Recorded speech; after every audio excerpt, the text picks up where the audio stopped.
સ્વાગત છે આપ સૌનું મોનિકા સંવાદની યુટ્યુબ ચેનલ મોસમ આર્ટ. મળ્યા તો પણ કયા દિવસો, પહેલો દિવસ એ પણ નહોતા. જી હા, નવરાત્રી. આ શબ્દ સાંભળતાની સાથે જ આપણી અંદર એક નવું જોશ આવી જાય, એક નવી ઉર્જાનો સંચાર આપણી અંદર થતો હોય એવું આપણને લાગે. આ ઉર્જા, આ દૈવી તત્વ જે આપણા સૌની અંદર બિરાજમાન છે, એને હૃદયસ્થ કરી પોતાને અને આસપાસની સમસ્ત પ્રકૃતિને ચૈતન્યવાન બનાવી એ જ પ્રાર્થના માના ચરણોમાં મૂકી આજે આપની સમક્ષ મારા નવરાત્રીના સંસ્મરણો મૂકવા માંગીશ.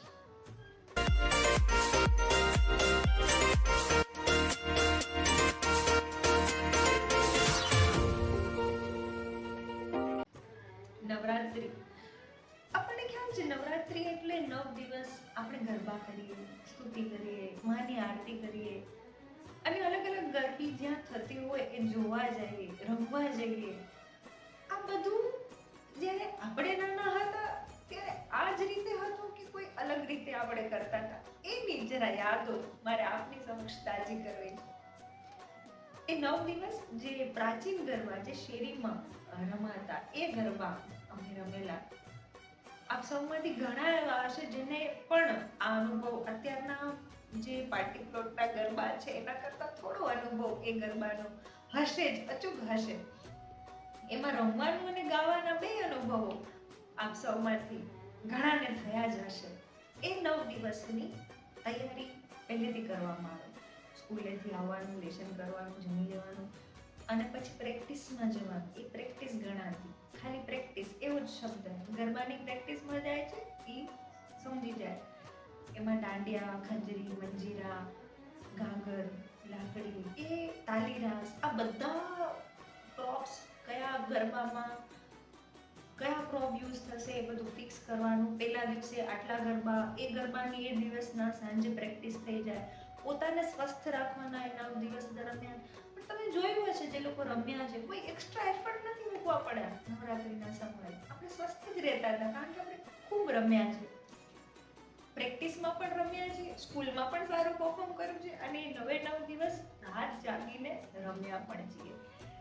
એ ગરબી હોય એની આસપાસ આપણે ઘૂમીએ, આરતી કરીએ અને પછી ગરબા કરીએ. અલગ અલગ લોકો જોવા આવ્યા હોય અને છેલ્લે આરતી થાય પછી પ્રસાદ હોય, લાણી હોય. આ બધા અનુભવો. અને સૌથી વિશેષ વાત, આ બધા માટે જેને મને તૈયાર કરી છે એ મારી માં. કારણ કે આ 9 દિવસની તૈયારી માટે એ સુપર એક્ટિવ મોડમાં હોય, એની એનર્જી અલગ લેવલે જ હોય. એ હવે સમજી શકાય છે કે ક્યાંથી આ ઉર્જાનું સંપાદન એમાં થતું હતું. એ સમયે આપણને ખ્યાલ નહોતો, આપણે ફ્લોમાં હતા કે અચ્છા આવવાનું, પ્રેક્ટિસમાં જવાનું, ગરબી કરવાની વગેરે વગેરે. તૈયાર કરવાની જે એની પદ્ધતિ છે, અપ ટુ ડેટ, જે 16 શણગારની જે આપણે વાત કરીએ, ટીકો, સેટ, ગુડિયા, પીર, ચાંદલો, લિપસ્ટિક, લાલી, પાવડર અને અલગ અલગ પ્રકારની સાડીઓ. એમાં ફિક્સ હોય કે આજે બાંધણી પહેરવાની, આજે લેરિયું પહેરવાનું, આજે સિમ્પલ પહેરવાની, આજે ફરતી પાટલીની પહેરવાની, કંદો, ઝાંઝર, બધું જ એમાં આવી જાય. અને સૌથી છેલ્લે જ્યારે હું તૈયાર થઈ જાઉં ત્યારે મારી શેરીમાં રહેતા મારા જીગુભાઈ, એની પાસે હું પરફ્યુમ છંટાવા જતી હતી. એ મને સ્પ્રે મારી દે પછી મારો એ નવરાત્રી માટે હું રેડી થયેલી ગણાવ. તો આ અનુભવો હું જાણું છું કે આપ સૌ પણ આ રીતે રમ્યા જ હશો, તૈયાર થયા જ હશો. પણ આજે આ સ્ટેજ પર આવ્યા પછી કદાચ તમે હવે એને રિલેટ કરી શકશો કે ગરબા, ગરબો, ગરબી અને ગરબા, આ ત્રણેયનું સાયુજ્ય આપણે આપણા જીવનમાં આ સમયે લાવી શક્યા તો કઈ રીતે?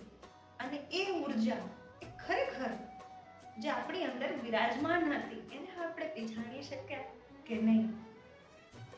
તો મારે તમને કોઈને એ વિશેષતા નથી કહેવી કે ગરબો શું છે, ગરબી શું છે. ને જે ફરતે જે આપણે તૈયાર થઈને જે ગરબા ઘૂમીએ છીએ એ આપણે હકીકતે કોણ છીએ હું જાણું છું અને માનું પણ છું. કે તમે સમજી જ ગયા હશો કે ગરબા રમવાનો જે આખો હેતુ છે એ કેવો હતો. અને હા, બહુ જ સારી વાત છે કે હજી આપણા પ્રદેશમાં આ જ પ્રાચીન ગરબીઓ હજી એવી જ રીતે રમાય છે જેમ પહેલા રમાતી હતી, અને એનું મહત્વ પણ લોકો સમજે પણ છે. તો આવો, આશા રાખું કે આપ સૌને પણ મારા આ જૂના સંસ્મરણો ગમ્યા હશે.